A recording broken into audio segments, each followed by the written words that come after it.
In his words, Dr. Michael Abrams, OBGYN, social commentator and human rights advocate, says his, quote, job has made it easier, much easier, for him to understand and live with women.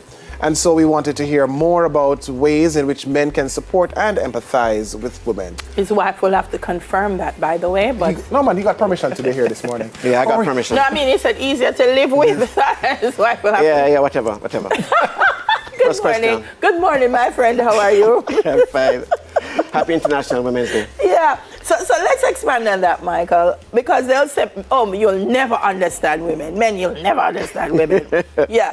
What would have made the difference in terms of your lens in dealing with women for you to say, you know, I understand them a little bit more? I've been in private practice as a gynecologist for 25 years last year. Wow. Congrats. Thanks. Just sitting down and listening to women talk without judgment. Listening to their stories, you know, not feeding into the stereotypes, but just sitting down and listening to what women have to go through. Wow. That's changed my life. Yeah. Powerful, yeah. Yeah, and we're talking about men being allies, better allies, really, for women, because Definitely. A lot of times, you know, we do give that support from behind the scenes, but then it would appear that on another hand, we are also taken away. So how can we really be better allies? Do women need us to be stronger allies? Definitely. Anytime you have a group of people that has more privilege than the other, the more privileged group, you know, we need those people as allies. We saw it in the civil rights movement in the States. Mm-hmm. And men run things. Yeah. It's a man's world. Yeah. It's a patriarchal world. So, you know, for women to get certain rights that they may not have, a man has to rubber stamp it. We need to help out with that and understand and empathize. Mm-hmm. Empathize. Mm-hmm. Yeah. Let's talk about some of those things, Michael. You say, you know, listening, what are some of the things that, you know, if you had the opportunity, like you do this morning, to say to other men, these are some of the things that we need to be a little bit more aware of? You know what I think is a good idea? To start with boys, because you have to look at how we're socialized. Start with boys, you know, in school. And I tell people all the time, when you're talking to little girls about periods and menstrual cycles, you talk to the boys too, so they understand. So for example, when my sons, one is in grade 6, one is in lower 6, from the older one was in grade 6 and this one, you know, I speak to them and I tell them, listen, this is what girls are going to start to go through now. And it can be turbulent. Some have severe pain. Some may have accidents and embarrassing moments. Try to understand that this is what is happening, so you have empathy. Mm-hmm. You know. For example, if you tell a man that there's an event going on at a certain date, it may not be a big deal to him. For some women, they have to check the calendar and see what the cycle is doing, because sometimes of the month for some women are hell. Because the period time can be hell. The period before that can be hell.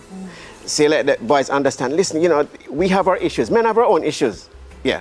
But women have issues unique to them, or issues that they experience more than us. Yeah. Some issues that women have are not even on men's radars. So for example, you're a woman, you go out at night, you're alone. In the back of your mind you say, hey, I have to make sure I don't get sexually assaulted. When you go out, you ever thought about being sexually assaulted when you leave your house? You ever thought of that happening to you? Not generally, no. No. I'll talk to you about it afterwards. Yeah. You go to a bar, a party, you're drinking something. As a woman, you watch your drink. Correct. Many of us didn't think about that. So it's these kind of things to sensitize men and let them understand that these are some of the issues women have. And for example, I tell people all the time, to be a wife or a spouse, a mother, and a working woman is a very, very difficult thing to do. And many women are expected to excel in all three. All the areas. And you know, it's kind of rough, the expectations society places on women. If you as a man leave the house and leave your spouse or your wife at home and you look disheveled, people are going to say, how your wife make you leave the house, sir?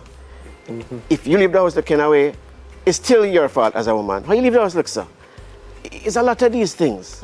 And you find that society tends to want to dictate to women what to do more than men.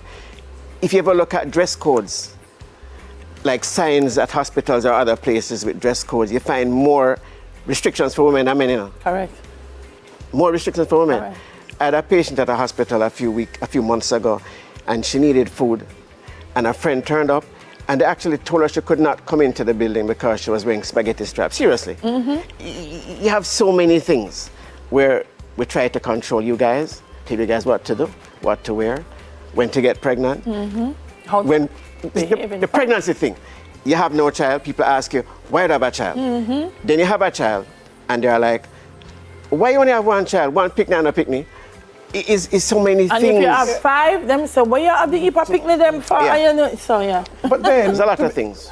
I don't want to make it a man versus woman kind of thing, Right. but on that last note, where fertility is concerned and starting a family and so on, we get pressure too.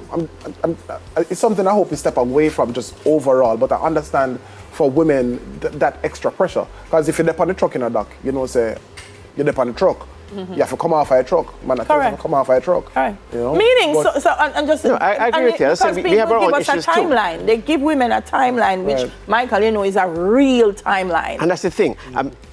A man can be 80 and have a child. Correct. Right. And you start to reach a certain age, the clock starts to wind down, and it becomes a matter of urgency sometimes. It can be a source of depression and anxiety and stress.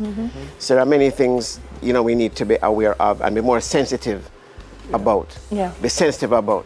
Because a lot of us, we don't understand the consequences sometimes of, for example, sexual activity.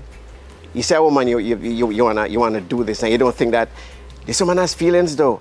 I mean, you may get what you want to run with, but this woman has feelings. Or why you don't make sure you don't bring a child into this? Right. Because too many absent fathers know the place. You know, too many women I know don't know their father. And these things sometimes are generational because their father ran away, and their perception of a normal relationship is not what it ought to be. So they choose the wrong kind of man, and you know what happens to them?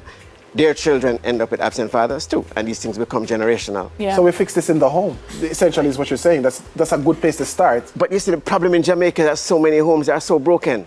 Right. So many homes are so broken. I mean, I agree with you. It ought to start there. But even a dead clock is right twice a day. It should. You know what I'm saying, though? Even in a broken home. That's true. But you made a point about the home, and that's a good place. And I think another good place is in schools. I don't know if you're aware of this, but the Ministry of Education is starting a character education program where you look at how kids are socialized. So from they're very young, they learn about principles such as empathy, compassion, gratitude, boundaries, consent. Many men don't understand boundaries and consent. Many young boys, you know, to teach them things like that. Yeah, but it really is important to start there. And then what? Reinforce it in the schools. Yes. So that by the time you become an adult as a man, you are better adjusted to cater to women and to yourself, just generally be a good human being. And when you mention the schools, they're also broken. So you have to have these forums with the teachers and teach them. Yeah. Right. Yes. Yeah. Yes. Yes. It's a lot of work to be done, really. Yeah. Our society is very broken, you know. It is. Yes. It is. Yes. And we're normalizing the brokenness, and we have to fix it.